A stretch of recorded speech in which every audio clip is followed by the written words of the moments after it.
Mrs. Edna Hathaway shuffled slowly along the bustling streets, her tattered brown coat flapping in the autumn breeze. Her gray hair, wild and tangled, poked out from beneath a knit cap that had long since lost its color.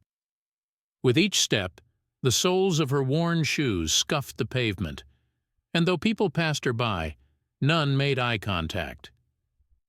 It had been years since anyone had really looked at her. The city was full of hurried souls, faces buried in their phones, clutching their handbags or briefcases, always in a rush to get somewhere.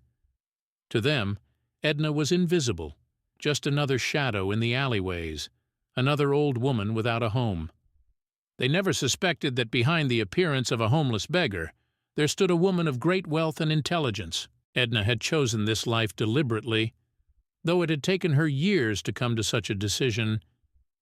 Once upon a time, she had been one of those people who walked briskly through the streets in tailored coats, living in the upper echelons of society with an endless list of social engagements. She had been the wife of Harold Hathaway, a respected businessman whose empire spanned several industries. Together they had raised 2 children, owned multiple estates, and thrown grand parties that brought the city's elite to their doorstep. But all of that felt like a distant memory now, a life that no longer fit the woman she had become.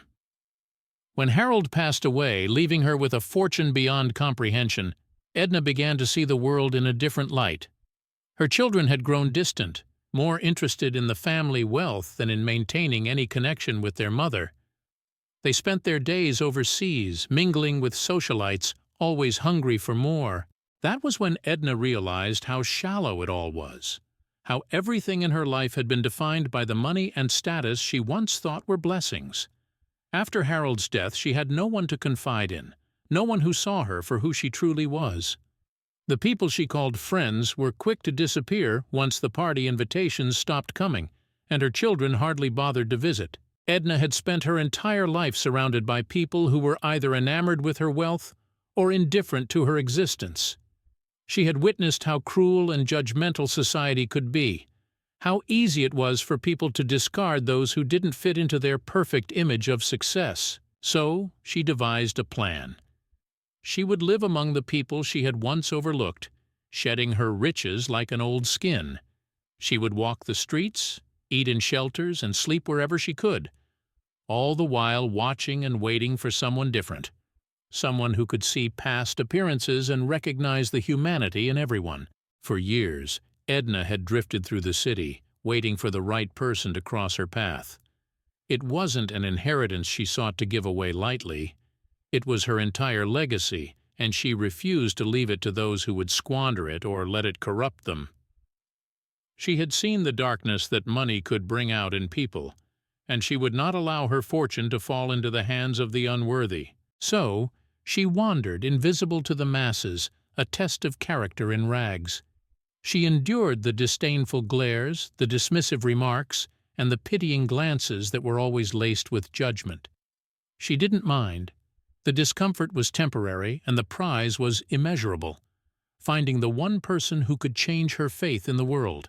The days were long, and the nights even longer, but Mrs. Hathaway remained resolute. She knew the world still held goodness, hidden beneath the layers of selfishness and greed. And when she found that goodness, she would know it in an instant. Edna's mornings began like any other. She woke up with the first rays of sunlight filtering through the branches of the oak tree under which she slept. The park had become her sanctuary, a quiet place where she could go unnoticed, blending in with the shadows. Her body ached as she slowly pushed herself up from the hard bench. At 76 years old, her joints protested with every movement, but she had learned to live with the discomfort. Pulling her threadbare coat tighter around her, Edna shuffled through the streets of the city, already busy with commuters and early risers.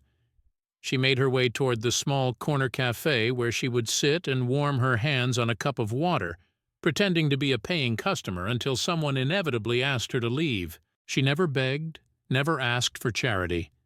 It wasn't part of her plan. Instead, she preferred to sit in the corner of the cafe, observing the people who entered. Would someone notice her today? Would someone offer her kindness without judgment? She doubted it. As Edna stepped inside the cafe, the rich smell of fresh pastries and brewed coffee hit her, a scent that momentarily reminded her of her old life. She remembered sitting at a place just like this, sipping lattes and discussing the stock market with Harold, their lives filled with luxuries. But those memories felt so distant now, as if they belonged to another person entirely. The cashier behind the counter was young, probably in her early 20s, her hair pulled back into a tight ponytail. She glanced up as Edna approached, but quickly looked away, her lips tightening in disapproval. Edna saw that look often, a mixture of discomfort and disdain that crept onto people's faces when they encountered someone they assumed to be homeless. "Just water, please," Edna said softly, her voice raspy from years of wear. The cashier didn't bother responding. She simply turned to fill a small paper cup with water and placed it on the counter without meeting Edna's gaze. Edna fished a few coins from her pocket, placing them beside the cup before taking a seat in the corner. She sat there for a while, sipping her water and watching as customers came and went. Businessmen in tailored suits, women in stylish coats, young couples holding hands, they all passed through, and none of them so much as glanced in her direction. She wasn't surprised. She had become used to being invisible. After about 20 minutes, Edna saw the manager, a heavy-set man with a mustache, glance in her direction. His brow furrowed, and she knew what was coming. "Excuse me, ma'am," he said, walking over with a forced smile. "I'm going to have to ask you to leave. This place is for paying customers." "I bought water," Edna said, holding up her cup. "Yeah, but you're taking up space, and we've got customers waiting for seats." Edna looked around the cafe. There were at least 6 empty tables, but she didn't argue. It wasn't worth it. "I'll leave," she said, standing slowly, her joints creaking as she moved. The manager stepped back, his smile fading as he waved her off like a fly.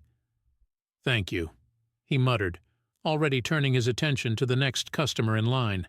Edna shuffled out of the cafe, her heart heavy but her resolve still intact. She had grown used to these moments, the way people dismissed her so easily. Still, each time it happened, a small part of her wondered how many more of these encounters she could endure. Outside, the crisp morning air hit her cheeks, and Edna tucked her chin into her scarf as she made her way down the street. She knew where she would go next, the shelter on 5th Street, where they served lunch to people who couldn't afford it. She didn't need the food, but she always went to observe, to see if anyone working there showed kindness beyond obligation.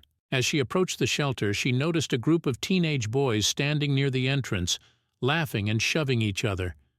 Their eyes landed on her immediately, their voices dropping to hushed whispers. Edna could feel their eyes on her, could feel the judgment in their laughter. "Look at that old lady," one of them sneered. "You think she's going to ask us for change? Nah, she's probably going to tell us some crazy story about how she used to be rich or something," another joked, his voice dripping with mockery. Edna didn't acknowledge them, keeping her head down and walking past them toward the shelter's doors. But as she did, one of the boys stepped forward and blocked her path. "Hey, lady, you got any spare change?" he asked, grinning as the others snickered behind him. Edna looked up at the boy. He was tall and lanky, with a smirk on his face that reminded her of the arrogance she had seen in so many young people. Once upon a time she might have scolded him, but now she simply looked him in the eyes and smiled softly. "No, I don't," she said quietly, stepping around him. The boy didn't follow her, but she could hear the laughter behind her as she entered the shelter. Inside, the smell of soup and bread filled the air, and Edna's stomach growled despite herself. The long tables were crowded with people, many of them in far worse shape than she was.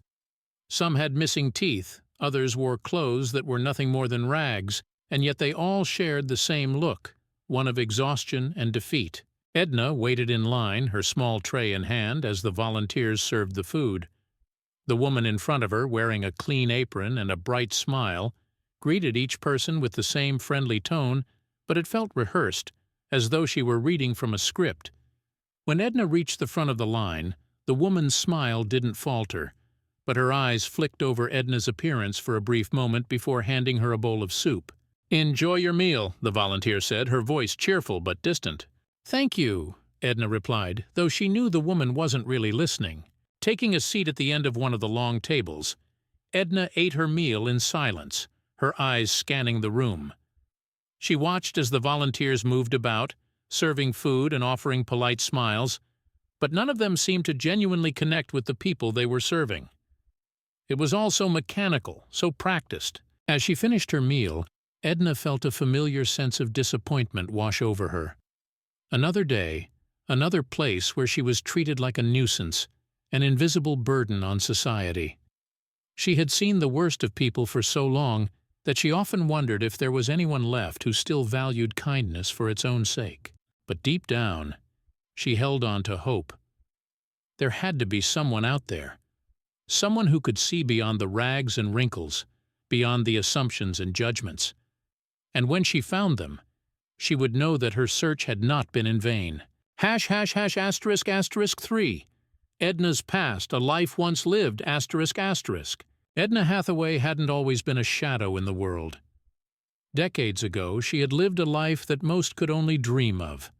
Her days had been filled with glamorous parties, social engagements, and the comforts of wealth.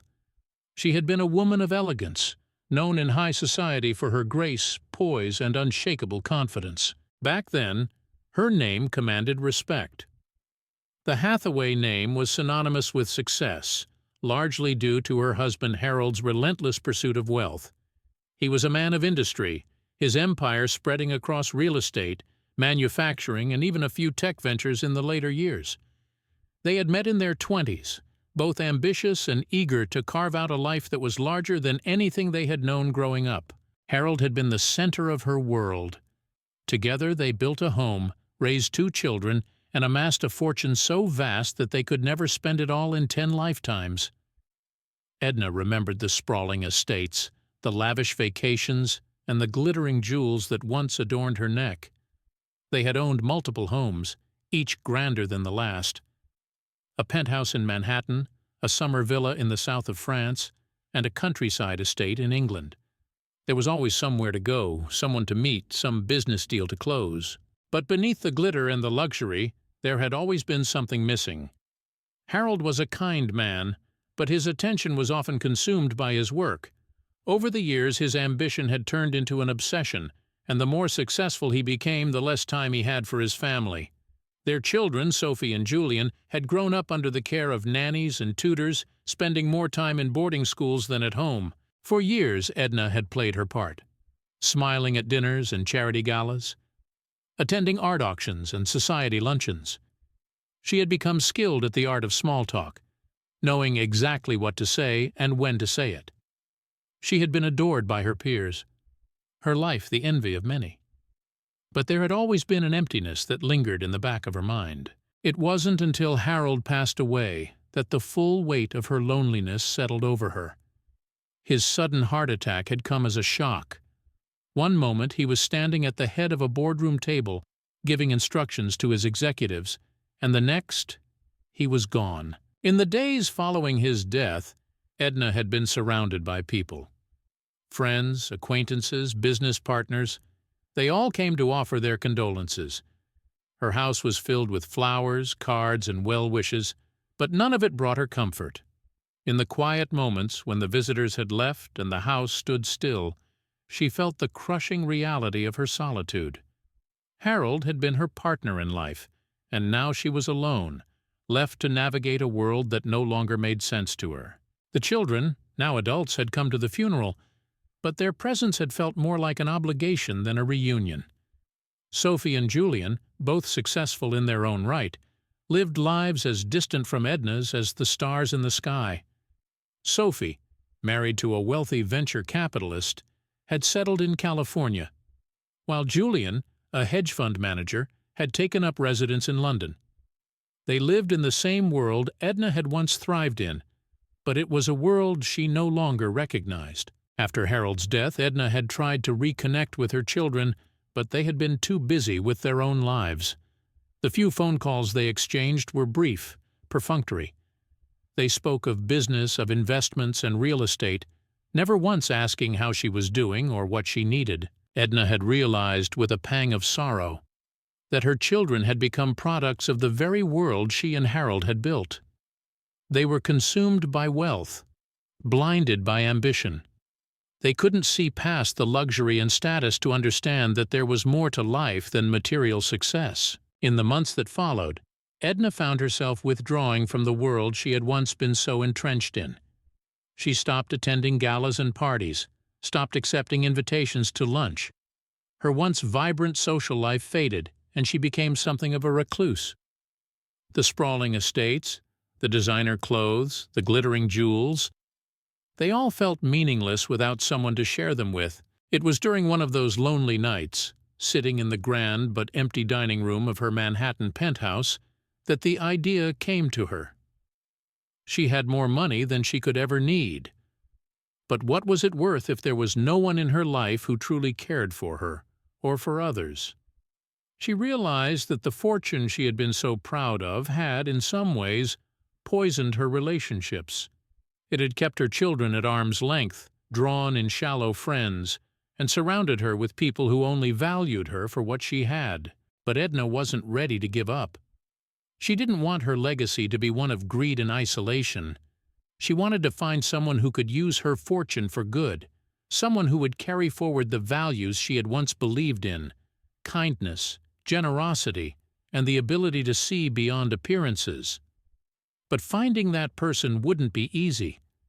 She knew that if she approached people as the wealthy Mrs. Hathaway, they would be blinded by her money just as they always had been. She needed a way to see who people really were, to find someone who would show kindness not because they expected anything in return, but because it was in their nature. That was when Edna decided to leave behind her old life. She sold her penthouse in the estates, keeping only a modest house on the outskirts of the city where she could live in secret. She stored most of her wealth in trusts and hidden accounts, inaccessible to anyone but her. She donated her designer clothes, let go of the luxuries she had once prized, and began her new life as an anonymous figure in the city streets. She let her hair go wild and gray, stopped wearing makeup, and dressed in old, worn-out clothes. She lived among the people who were often overlooked, the homeless, the forgotten, the ones who lived on the margins of society. But she was not one of them. Beneath the rags and the dirt, she still held the keys to a vast fortune. And so, Edna began her search. She walked the streets, visited shelters and soup kitchens, observing how people treated her and others like her. She watched, silently testing the hearts of those she encountered. Years passed, and still she wandered. She had encountered kindness here and there, but it was fleeting, often driven by pity or obligation. What she sought was something deeper, something rare. She was looking for someone who could see her, truly see her, not as a burden, but as a person. And she would keep searching, no matter how long it took. The streets were colder today, with the wind biting sharply through Edna's worn coat. She tugged it tighter around her, feeling the stiffness in her bones as she moved. It wasn't just the weather that chilled her.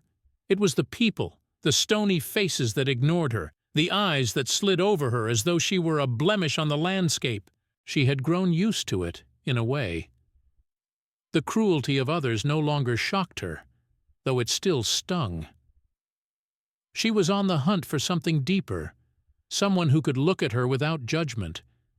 But each day reminded her of how rare such people were. Edna shuffled down a bustling street lined with high-end boutiques and cafes. It was a world she had once inhabited without a second thought. She had been one of the women who strolled past these shop windows, admiring the latest fashions, stopping in for coffee or lunch with friends.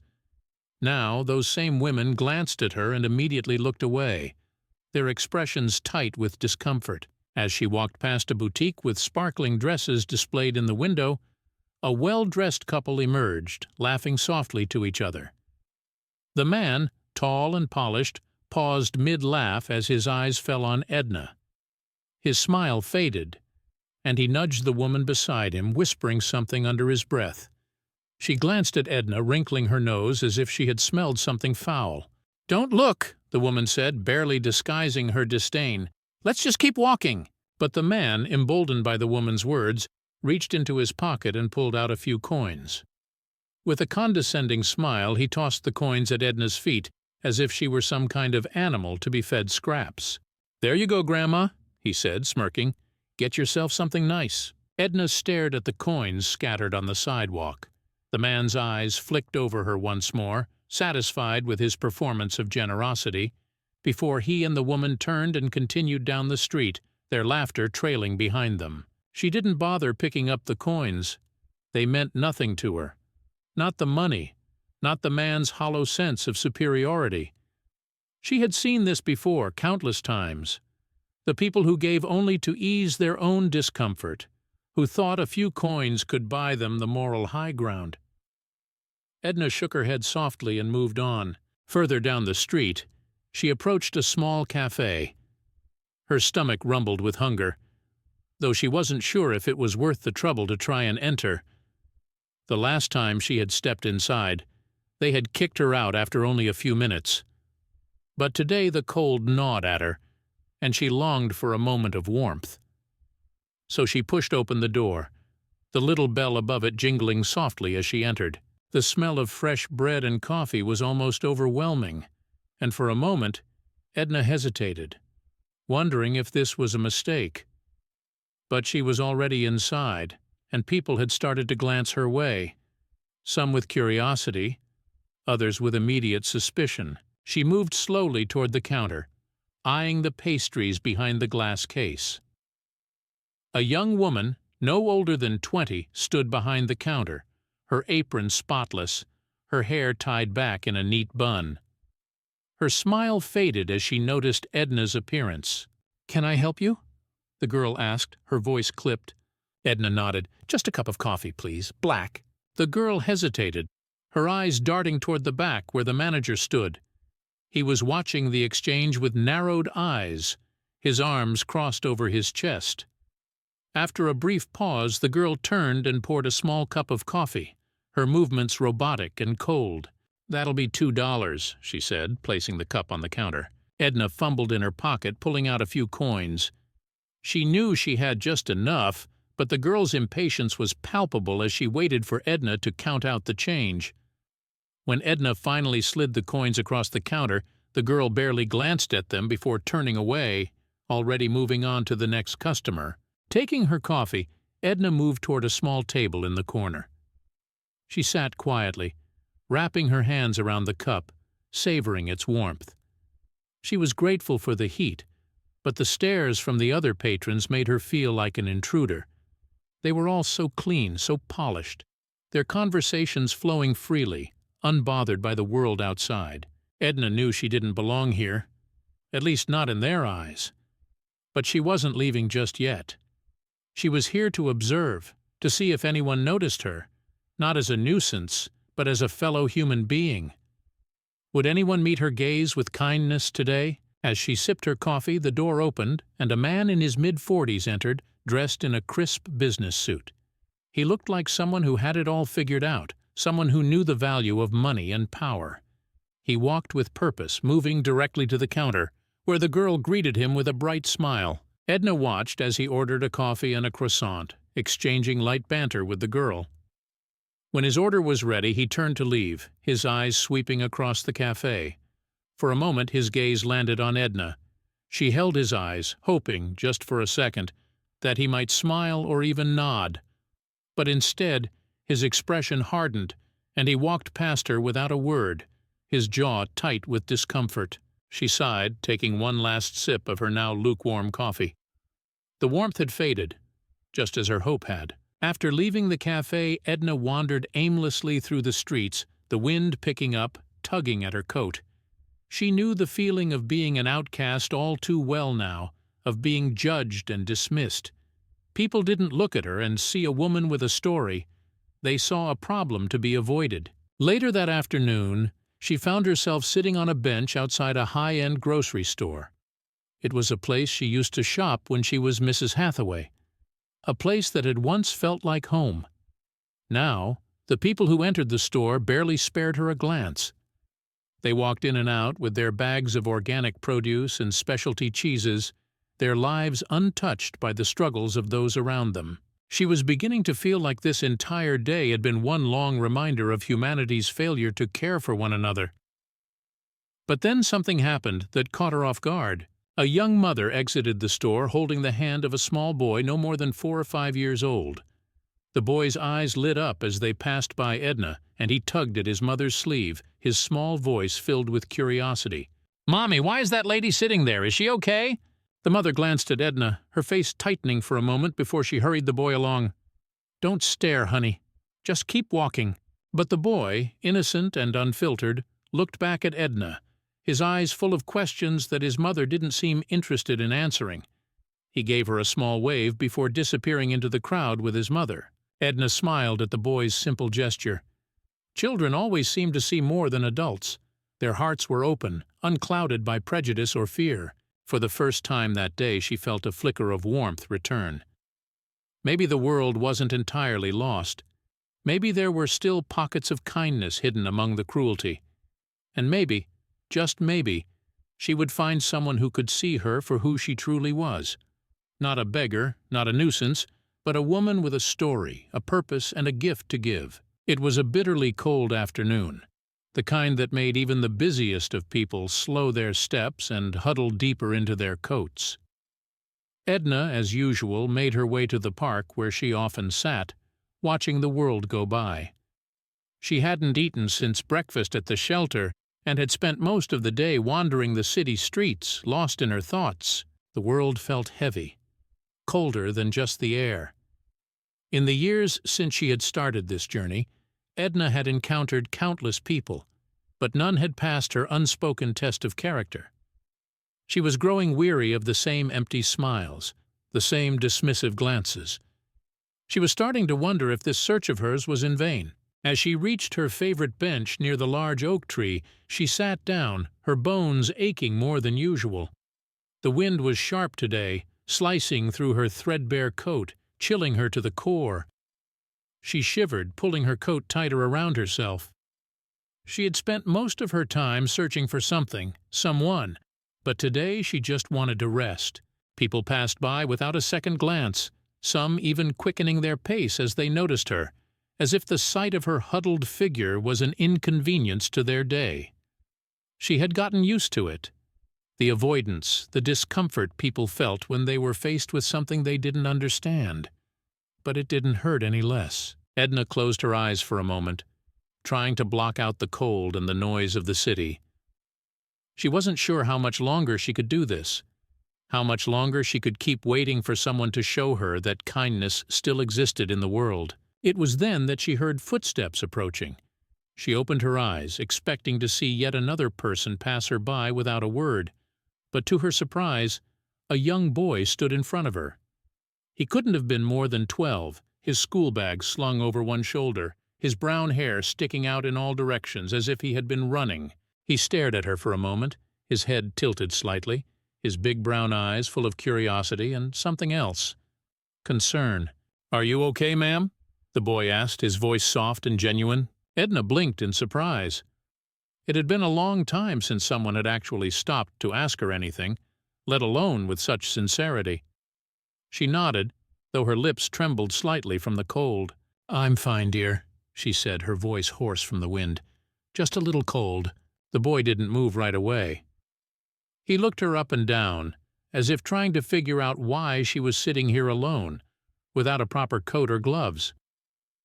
After a moment he reached into his school bag and pulled out a small sandwich, wrapped in wax paper. "I was going to eat this later, but you can have it if you want. I'm not really that hungry," he said, holding it out to her. Edna stared at the sandwich for a moment, her heart swelling with emotion she hadn't felt in years. She wasn't hungry. Not really, but the gesture itself felt like a lifeline in a sea of indifference. The boy wasn't offering her food out of pity. He was offering it because he genuinely wanted to help. She took the sandwich with trembling hands, her eyes filling with unexpected tears. "Thank you," she whispered, barely able to speak. The boy smiled, a shy, warm smile that made him look younger than his 12 years. "It's no big deal," he said, shrugging his shoulders as if it were the most normal thing in the world to offer a stranger your lunch. I'm Sam, by the way." "Edna," she replied softly. "It's nice to meet you, Sam." Sam sat down on the bench beside her, unbothered by the fact that his friends might see him sitting with an old woman who looked homeless. Most kids his age would have been too embarrassed to be seen with her, but not Sam. He didn't seem to care about appearances at all. For a while they sat in comfortable silence, Edna holding the sandwich in her lap, unsure if she should eat it or save it for later. Sam kicked at the dirt beneath the bench, his feet swinging as if he were still a little boy. Every now and then he glanced at Edna, his eyes filled with questions he didn't know how to ask. Finally, he spoke again. "Do you have a place to stay? I mean, like somewhere warm to go when it gets dark?" Edna smiled, though it was a sad smile. "I get by," she said, not wanting to worry the boy. "I've lived this way for a long time." Sam frowned, clearly not satisfied with her answer. "You shouldn't have to be out here, it's too cold." He paused, then added, "My mom always says we should help people when we can. I could ask her if we could do something. Maybe get you some blankets or I don't know." Edna's heart warmed at his offer, but she didn't want to burden him or his family. "You've done enough already, Sam," she said gently. "You're a good boy, you know that?" Sam blushed slightly at the compliment, looking down at his shoes. "I'm just trying to help," he mumbled, clearly embarrassed but pleased. They sat for a little while longer, talking about simple things: the weather, Sam's school, the park where he often played when he was younger. Edna listened with a smile, savoring the normalcy of the conversation. It had been so long since she had spoken with someone who wasn't trying to get rid of her. As the sun began to set, casting long shadows across the park, Sam stood up, brushing the dirt off his jeans. "I have to get home before my mom starts to worry," he said, slinging his school bag over his shoulder. "But I'll see you tomorrow, okay? I'll bring you something else if you're here." Edna nodded, her heart lighter than it had been in years. "I'll be here," she promised. Sam gave her one last smile before he turned and ran off, disappearing down the path that led to the street. Edna watched him go, the sandwich still untouched in her lap. For the first time in a long time she felt hope. Real, tangible hope. Maybe, just maybe, this boy was the one she had been searching for. ##**6. Testing the boy's character ***. The next day, as promised, Sam returned to the park after school, his school bag slung over one shoulder and a wide smile on his face. Edna was waiting on the same bench, her heart lifting when she saw him coming down the path. She hadn't expected him to actually return.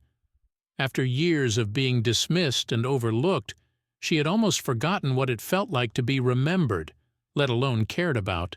"Hi, Edna," Sam said brightly as he jogged over to her. "I brought you something again." He pulled a small brown paper bag from his backpack and handed it to her. Inside was a sandwich, an apple, and a small packet of cookies. Edna's hands trembled slightly as she took the bag, overwhelmed by the boy's generosity. "You didn't have to do this, Sam," she said softly, though her gratitude was evident in her voice. "I know," Sam replied, sitting down beside her. "But I wanted to. I figured you might be hungry." Edna nodded, looking into the bag. But her mind was elsewhere. This boy was special. She could sense it. His kindness was genuine, not born from obligation or guilt. There was something pure about him, something untainted by the selfishness she had seen in so many others. But Edna had learned not to trust her instincts too quickly. She had been fooled before by people who seemed kind on the surface, only to reveal their true nature when they thought no one was looking. So she decided to test him. "Sam," Edna began, her voice soft but steady, "I want to ask you something." Sam looked up at her, his eyes wide with curiosity. "Sure, what is it?" "You've been very kind to me," she continued. "You've brought me food, and you've sat with me when most people wouldn't even stop to say hello. But why? Why are you helping me?" Sam frowned, clearly puzzled by the question. "Because you need help," he said simply. "And you're nice. I like talking to you." Edna smiled at his answer, but she pressed on. "But I'm a stranger, someone you don't know. Aren't you worried that your friends might see you sitting with someone like me? What would they think?" Sam shrugged, glancing down at his shoes. "I don't really care what they think," he said quietly. "My mom always says it's important to do the right thing, even if other people don't understand." Edna's heart swelled at his words, but she wasn't done yet. She needed to be sure. "That's a wise thing for your mother to say," she agreed. "But let me ask you this. If you had all the money in the world, what would you do with it?" Sam looked at her, surprised by the question. He thought for a moment, biting his lip as he considered his answer. "I don't know," he said finally. "I guess I'd help people. Like maybe I'd help my mom so she doesn't have to work so much. And I'd give some to the homeless shelter down the street. They helped us once when we didn't have enough money to pay for food." Edna's eyebrows lifted in surprise. "They helped you?" Sam nodded. "Yeah. It was a few years ago, before my mom got her second job. Things were really hard for us for a while, but the shelter gave us food and helped us get back on our feet." He smiled a little. "That's why I like helping people, because someone helped us when we needed it." Edna stared at the boy, her heart full. His answer was so simple, so pure. He hadn't hesitated, hadn't made any mention of wanting money for himself or for anything material. His first instinct had been to think of his mother, and then to think of others. But Edna had one more test in mind. She wanted to see if Sam's kindness extended beyond just her. She wanted to know if he treated everyone with the same respect and care. So she decided to tell him a story. A story that was, in fact, her own. "Sam," she began, her voice soft, "let me tell you a story about a woman I once knew. She was very wealthy, had everything you could ever imagine, but despite all her money, she was very lonely. Her husband passed away, and her children stopped caring about her. They only wanted her money." Sam listened intently, his brown eyes locked on her face as she spoke. "One day," Edna continued, "this woman decided to give it all up.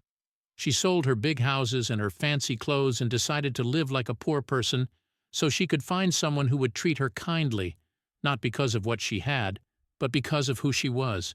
She wanted to find someone who could see past the dirt and the rags and still show kindness. What do you think of that?" Sam's eyes widened in surprise. "She gave up all her money?" he asked, sounding shocked. "Why would she do that?" "Because she was tired of people loving her for the wrong reasons," Edna explained. "She wanted to know if there was anyone in the world who could care about her, even when she looked like she had nothing." Sam was quiet for a moment, thinking about her words. Finally he spoke, his voice soft. I think that's really brave, and really sad. But also kind of smart. She was trying to find someone who was good, right?" Edna nodded. "Yes, someone who was truly good." Sam sat quietly, his brow furrowed as he thought it over. "Did she ever find someone?" he asked finally. Edna smiled. "She's still looking," she said softly. Sam nodded again, as if he understood. "I hope she finds them," he said earnestly. "Everyone deserves to be treated kindly, no matter what they look like." Edna's heart fluttered at his words. Sam had passed every test she had given him. His kindness was real, not driven by any expectation of reward or recognition. He didn't care what she looked like or what she had. He saw her, truly saw her, and treated her with the same respect he would have given anyone else. She had found him. For the first time in years, Edna felt a sense of peace settle over her. She had been searching for so long, and now she knew. Sam was the one, but she couldn't reveal everything to him just yet. She needed to be sure he was ready. There was still more to test, more to learn. But for the first time in a long time, she felt hopeful. "I'll see you tomorrow?" Sam asked as he stood up to leave, his smile as warm as ever. Edna nodded, smiling back at him. "Yes, dear, I'll see you tomorrow." As she watched him run down the path, disappearing around the corner, Edna felt a sense of lightness she hadn't felt in years. She had found someone who saw her for who she was, not what she looked like. Someone who was kind, not because they were supposed to be, but because it was in their nature. And now it was time to see if Sam was ready for the next step. A few more weeks passed, and Sam continued his daily visits to Edna. Each day he brought with him something, be it food, a warm drink, or simply his time, without ever expecting anything in return. He had become a light in Edna's life, a reminder that despite the harshness of the world, there were still people who valued kindness for its own sake. Edna had tested him in every way she knew how, and Sam had passed each test with flying colors. He wasn't driven by greed or the need for recognition. He helped because he wanted to, because it was in his nature. And now Edna was certain that he was the one she had been searching for all these years. The time had come to reveal the truth. It was a cold, windy evening when Edna decided to tell Sam the full story. She had thought long and hard about how to do it, how to explain that the old, tattered woman he had befriended was not who she seemed. She wasn't worried about how Sam would react. She knew by now that his kindness ran deeper than most. But it was still a daunting step to take. After all, revealing her wealth meant she was about to change the boy's life forever. Sam arrived at the park, as he always did, his cheeks flushed from the cold, a small thermos of hot cocoa clutched in his hands. "Hi, Edna," he called, jogging up to her with a smile. "I brought you something warm. It's freezing out here." Edna smiled as she took the thermos from him, her heart heavy with the knowledge of what was to come. "Thank you, Sam," she said quietly, taking a sip. The warmth from the cocoa spread through her, but the real warmth came from the boy's unwavering kindness. "Sam," she began softly, "there's something I need to talk to you about." Sam looked at her, sensing the change in her tone. "What is it?" he asked, his smile fading slightly as he sat down next to her on the bench. "Is everything okay?" Edna sighed, turning to face him. "Everything is fine, Sam. In fact, everything is more than fine. I've been waiting a long time to find someone like you, someone who sees beyond what's on the surface, someone who treats others with real kindness, without expecting anything in return." Sam blinked, looking confused. "What do you mean?" he asked. Edna set the thermos aside and clasped her hands in her lap. "I haven't been completely honest with you, Sam. You see, I'm not just an old woman living on the streets. I have more than enough to live comfortably. I've chosen this life because I was searching for something, or rather someone." Sam frowned, his brow furrowed. "I don't understand. What are you talking about?" Edna smiled gently. "I'm talking about who I really am. My name is Edna Hathaway. I was once a wealthy woman living a life of luxury and privilege. My husband was a successful businessman, and together we built a fortune. But after he died, I realized that all the money in the world couldn't fill the emptiness I felt. I saw how the people around me only cared about my wealth, how they judged others based on how much they had." She paused, watching Sam's face carefully. He was listening intently, his confusion slowly giving way to understanding. "I lost touch with my children who were consumed by the same greed that had surrounded us for years," she continued. "So I decided to leave that life behind. I wanted to see if there were still people in the world who valued kindness over money, who saw others for who they truly were, not what they had. I've been living like this for years, searching for someone who could inherit my fortune, someone who wouldn't let it change them." Sam stared at her, his mouth slightly open. "So, you're not homeless?" Edna shook her head. "No, I'm not. I've been testing people all these years, trying to find someone who is truly worthy. And then I met you." Sam blinked in surprise. "Me?" "Yes, you," Edna said softly, placing a hand on his. "From the moment you offered me that sandwich, I knew you were different. You didn't care about how I looked or what I had. You helped because it was the right thing to do. And over the weeks we've spent together, you've shown me that your heart is kind and pure." Sam swallowed hard, still trying to process everything. "I don't know what to say," he murmured, looking down at the ground. "You don't have to say anything," Edna said gently. "But there's something else I need to show you." She stood up, wincing slightly from the ache in her knees, and gestured for Sam to follow her. He got to his feet, still dazed, and walked beside her as she led him down a side street, away from the park. They walked in silence for a while, the wind whipping around them, until they reached a quiet, tree-lined street on the edge of the city. Edna stopped in front of a modest but well-kept house. It was small compared to the mansions she had once owned, but it was cozy, with ivy climbing up the stone walls and a small garden in front. She pulled a key from her pocket and unlocked the front door, pushing it open.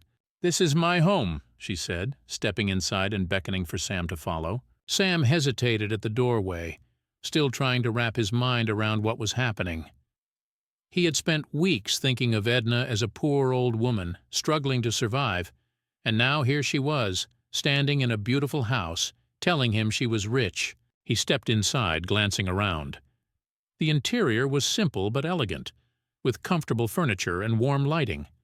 There were framed photos on the walls, pictures of Edna with her husband, her children when they were young, and a few black-and-white portraits that seemed to date back decades. Edna walked over to a small writing desk in the corner of the living room and pulled open a drawer.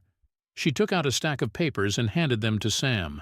"This," she said softly, "is the documentation for my estate. I own several properties, investments, and accounts that amount to a considerable fortune. I've kept it all hidden away for years, waiting for the right person to inherit it. And Sam, I want that person to be you." Sam stared at the papers, his hands trembling. "I don't understand," he whispered. "Why me? I'm just a kid. I haven't done anything special." Edna smiled, her eyes filled with warmth. "You've done more than you know, Sam. You've shown me that there are still people in this world who care about others, who see beyond wealth and status.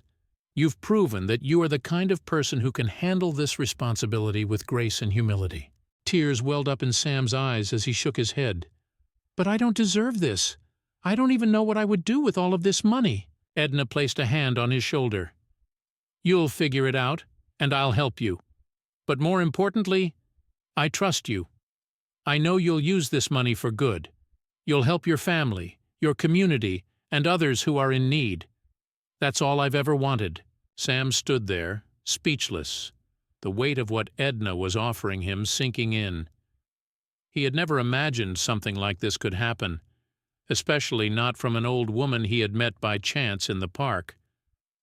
But as he looked into Edna's eyes, he realized that this was about more than money. This was about trust, about continuing a legacy of kindness. "I promise," Sam said, his voice choked with emotion. "I won't let you down." Edna smiled, her heart full.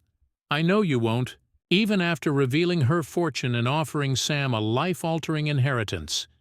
Edna couldn't shake the need for one last test. Sam had proven himself kind, humble, and trustworthy, but the weight of the fortune she was about to leave in his hands demanded absolute certainty. She knew that even the best people could be corrupted when faced with the vastness of such wealth. So she arranged a final trial, a subtle test that would allow her to observe how Sam handled the responsibility he was about to inherit, without him knowing that his actions were still being watched. The very next day, Edna asked Sam to meet her outside the house, carrying with him a pen and a notebook. When he arrived, looking as bewildered as ever, she greeted him warmly and explained what she had in mind. "There's one more thing I need from you, Sam," Edna said, her voice calm but firm. "I want you to meet with a financial advisor who has handled my affairs for years. He's expecting you later this afternoon at his office. He knows nothing of our relationship. He'll simply believe you're a potential heir to a small estate, nothing more." Sam frowned, confused. "What am I supposed to do there?" "I want you to listen to what he says and ask any questions you might have about how to manage money," Edna explained. "But more importantly, I want you to think about what you would do with the money I'm offering you. This isn't just about spending or saving. It's about understanding the impact wealth can have, both good and bad. The advisor may tempt you with ideas of luxury, but I want you to stay true to yourself." Sam's eyes widened. "But I've never dealt with anything like this before. What if I mess up?" Edna smiled softly, resting a hand on his shoulder. "You won't mess up, Sam. Just be yourself, that's all I ask." He nodded, his nervousness clear, but he agreed nonetheless. After all, he had come this far, and he wasn't about to let Edna down now. Later that day, Sam found himself standing outside a sleek glass building in the business district, staring up at the towering structure with a mixture of awe and anxiety. Inside, high-powered executives bustled about, briefcases in hand, dressed in tailored suits and shiny shoes that clacked against the marble floor. It was a world Sam had never imagined he would be part of. As he stepped into the office of Mr. Lawrence Reed the financial advisor Edna had mentioned, Sam felt even more out of place. The plush leather chairs, the polished oak desk, and the floor-to-ceiling windows that overlooked the city made him feel small.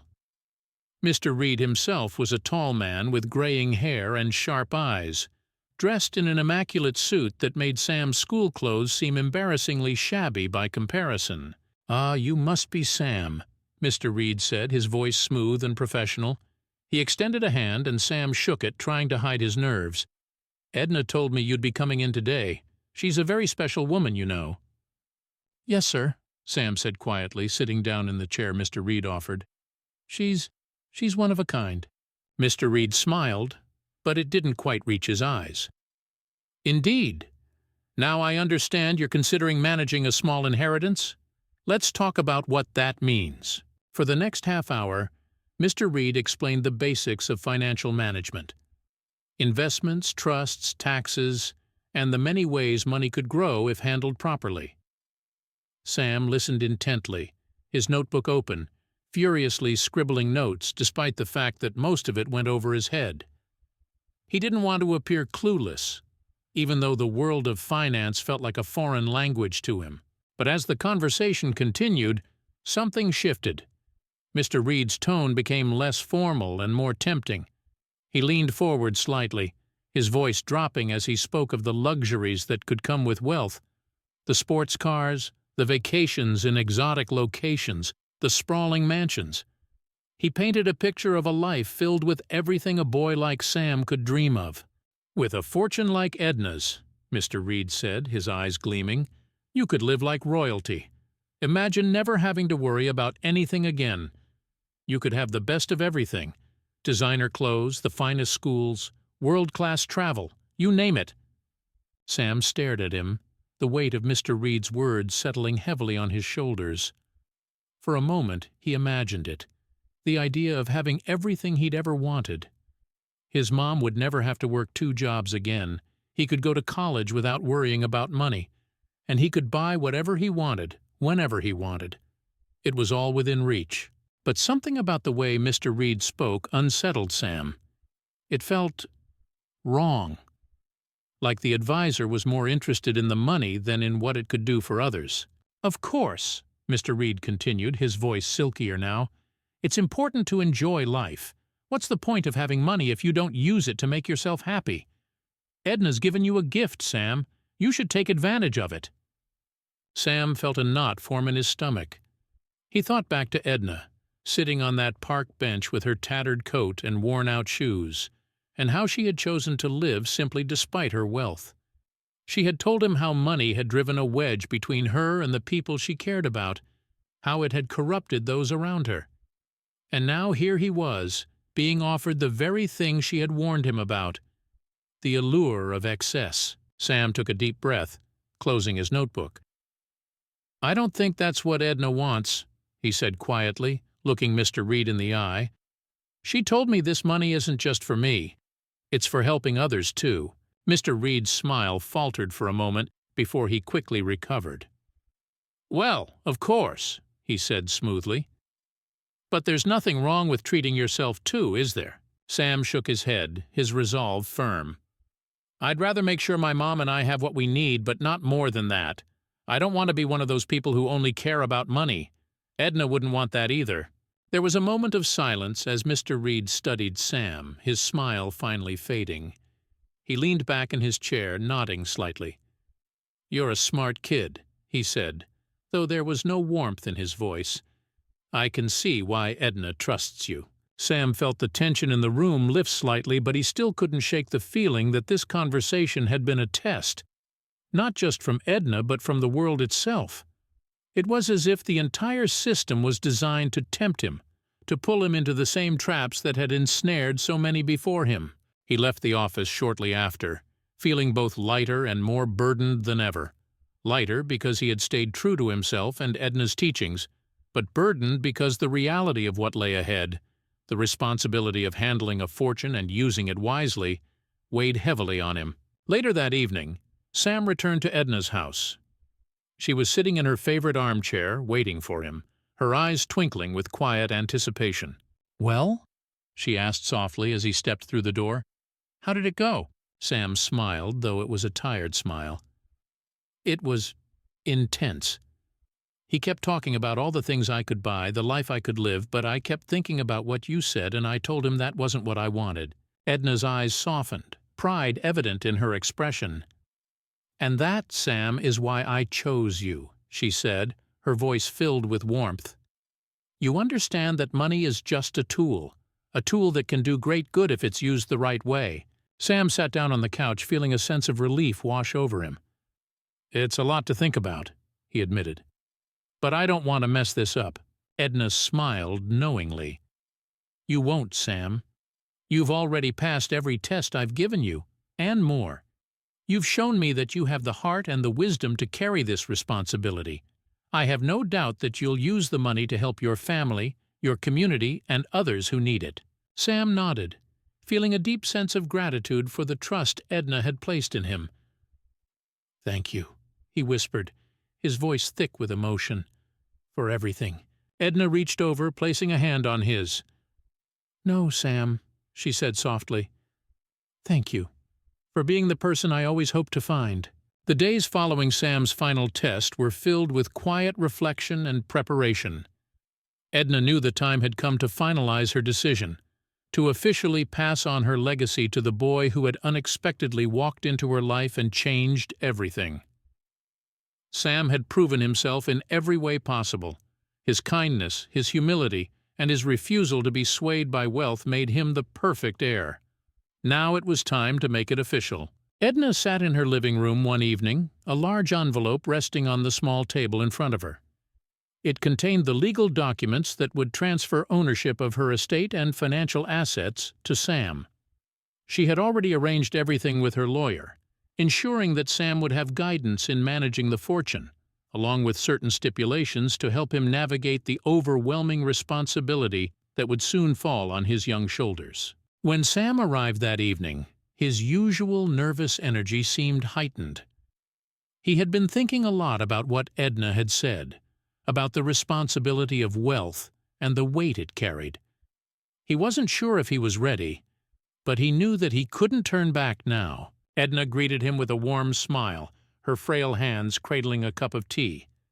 "Come in, Sam. Sit down. We have a lot to talk about." Sam nodded and sat across from her, his eyes drifting to the envelope on the table. He knew what it meant, and the sight of it made his heart race. He had spent so many weeks sitting on a park bench, talking to Edna about life, kindness, and doing the right thing. Now he was about to inherit something that most people could only dream of. Edna studied Sam for a moment, seeing the tension in his posture, the nervousness in his eyes. "You look worried," she said softly. Sam shrugged, trying to hide his anxiety. "I guess I am. It's a lot, you know. I've never thought about having this kind of money. I don't even know what I'd do with it all." Edna nodded, understanding completely. "That's why I'm going to help you, Sam. You don't have to figure it all out at once, and you don't have to do it alone." She reached for the envelope, handing it to him with both hands. "In here," she said, her voice steady, "are the documents that officially name you the heir to my estate. I've outlined everything carefully, including a few conditions that I think will help you stay on the right path. But most importantly, I trust you. I know you'll use this money to make a difference in the world." Sam took the envelope, his hands trembling slightly. "What kind of conditions?" he asked, his voice quiet. Edna smiled gently. "Nothing too difficult. Just a few guidelines to help you manage things responsibly. For one, you'll have access to a financial advisor, someone who can guide you and help you make decisions. And you'll also have a trust set up for your future, for education, for helping your family, and for charitable work." She paused, her eyes softening. "But the most important condition is this. You must always remember why I chose you. This money is a tool, nothing more, It doesn't define you, and it doesn't make you better than anyone else. It's how you use it that matters." Sam swallowed hard, nodding slowly. "I understand."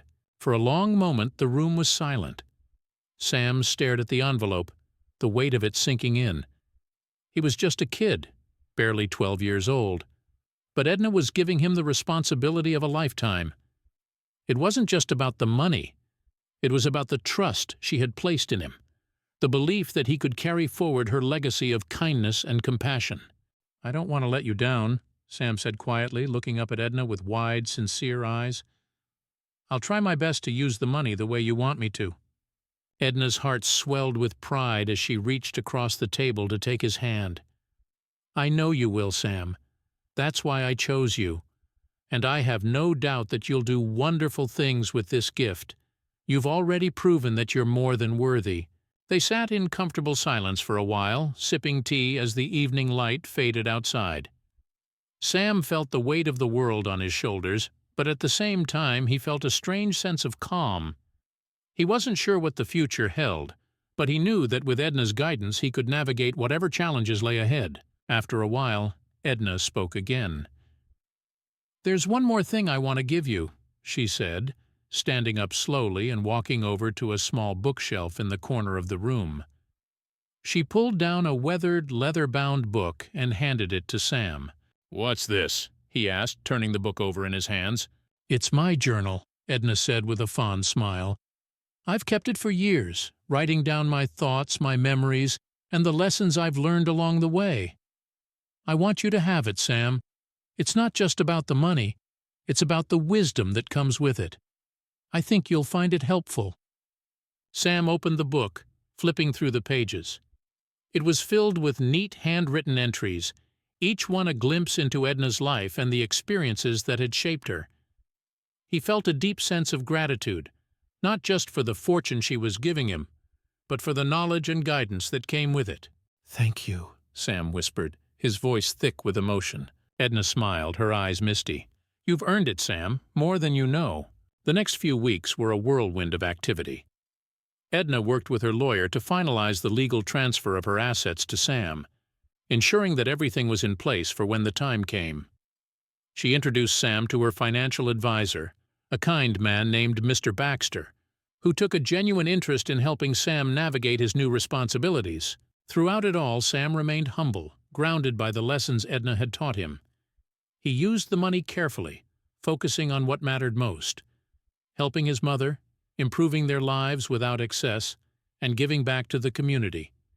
He donated to local shelters, set up scholarships for underprivileged kids, and started small projects to help those who needed it most. As the months went by, Sam became more confident in his role as the steward of Edna's fortune, always keeping her words in mind. He didn't seek fame or recognition for his work. He simply wanted to make the world a better place, one small act of kindness at a time. Years passed, and Sam grew into a young man, shaped by the lessons he had learned from Edna. He had used the inheritance wisely, investing in projects that helped the less fortunate, always careful to honor the values she had instilled in him. The community he lived in had changed, thanks in part to Sam's efforts. There was now a community center funded by Edna's wealth, where children from all walks of life could come to learn, play, and grow. Scholarships had been set up for students who otherwise wouldn't have had the chance to pursue their dreams. And every year, Sam organized charity drives to provide food, clothing, and support for those in need. But Sam never forgot the woman who had given him everything. One day, many years after Edna had passed away peacefully in her sleep, Sam returned to the park where it had all begun. He stood in front of the bench where he had first met Edna, now marked by a small brass plaque in her honor. The inscription read, "In memory of Edna Hathaway, a life of kindness. May her legacy live on." Asterisk, asterisk. Sam smiled as he traced the words with his fingers, feeling the warmth of her presence still with him. He had fulfilled her wishes, and in doing so, had found his own purpose in life. As he sat down on the bench, watching the people pass by, he couldn't help but wonder if there were others like Edna out there. People who had lived their lives in search of goodness, waiting for someone to see them for who they truly were. And as the sun set on that quiet evening, Sam knew that he would carry Edna's legacy with him for the rest of his life. Her inheritance hadn't just changed his life, it had changed the lives of countless others. And that, Sam knew, was the greatest gift of all,